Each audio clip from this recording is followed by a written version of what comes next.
E Lu, o que te fez querer contar essa história? Fazer o livro, vir aqui, eu vi uma entrevista ou outra sua lá no Paraná. O que te fez querer ir a público contar a tua história? Rafinha, sendo o mais sincero possível, eu não gostava que falassem do hemangioma. Eu não falava sobre hemangioma. E em todas as cirurgias, quando alguém chegava para me visitar e perguntava, Lu, tá doendo? Não. Lu, mas como que tá? Tem problema? Não.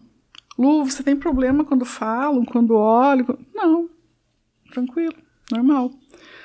Porque eu tinha aquela impressão de que se eu falasse que, putz, além de ter a diferença, dói.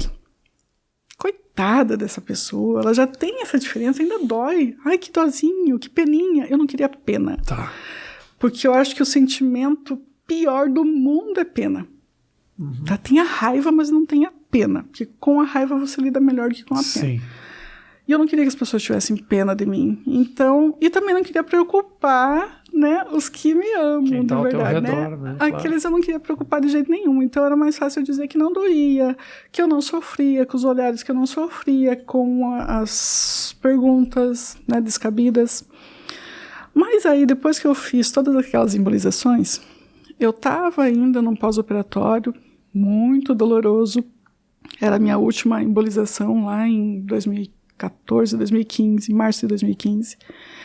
E uma mãe me mandou mensagem, uma mãe de Saudade do Iguaçu, que era uma cidade que eu morei, próxima lá. Ela me mandou mensagem porque a filha foi diagnosticada com hemangioma. E ela estava desesperada. E alguém falou para ela, olha, mas hemangioma é aquilo que a Lu tem. A Lu, que foi contadora da prefeitura aqui, ela tem uma vida normal, fale com ela. E aí eu fui falar com ela, eu fiquei umas 2 horas no Facebook com ela, no Messenger, e aí eu expliquei tudo para ela, olha, procura tal médico, procura tal especialista, faz isso, faz aquilo.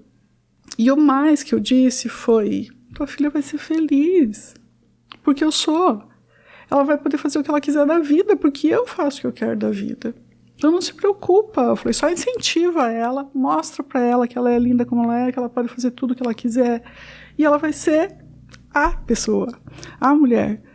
E ela ficou leve, né? Ela ficou leve. Assim, ela falou, nossa, agora eu tô bem, não sei o quê. E a criança tinha 4 anos. Aí depois que aconteceu aquilo, eu falei, poxa vida, se eu fiz isso com uma pessoa que me conhece, ou que tem um amigo que me conhece, eu tenho que fazer isso por mais pessoas. Porque nesses meus 40 e poucos anos, e lá na época eu tinha 35, 36, em todos os meus anos eu pesquisei sobre, eu fui atrás. E não tinha internet como tem hoje, sim, né? A minha primeira pesquisa muito mais acessível hoje. Foi num livro de medicina do pai de um amigo, né, para saber o que era esse tal de hemangioma que eu tinha. Então, eu sempre pesquisei, eu sempre fui atrás, e aí eu tenho uma gama aí de amigos, de médicos que me acompanharam, que eu posso indicar. Eu falei, eu vou criar um blog para poder passar essas informações. Mas, para ser bem sincera, eu nunca tinha nem acompanhado um blog, eu sabia que existia. Tá. Aí eu fui lá no Google uma tarde chuvosa e disse como criar um blog, né? E aí lá apareceu alguns... Que ano isso era? 2015. 2015, tá. E eu criei um blog. Eu tenho um hemangioma e daí, que hoje eu já nem estou mais alimentando, porque agora é Instagram, os blogs meio que ficaram. E aí no blog eu coloquei todas as informações científicas, passei para alguns médicos darem uma olhada antes de eu publicar, para um advogado também dar uma olhada antes de eu publicar, amigos, né? Para ver se eu não estava fazendo nenhuma besteira. E aí eu falei, bom, mas não adianta só eu passar informação científica aqui, eu preciso contar a minha história para que as pessoas vejam que elas não precisam se esconder, para que os pais saibam que elas não precisam esconder os filhos, principalmente, para que os colegas saibam que devem respeitar, para que os professores saibam como lidar. E aí eu comecei a contar a minha história no blog, por capítulos. Aí eu pensei, eu faço um capítulo cada cirurgia, né? Mas quando eu comecei a escrever, eu vi que a minha vida não era só cirurgia. Tinha tanta coisa boa na minha vida. Claro. Tinha muita coisa boa na minha vida.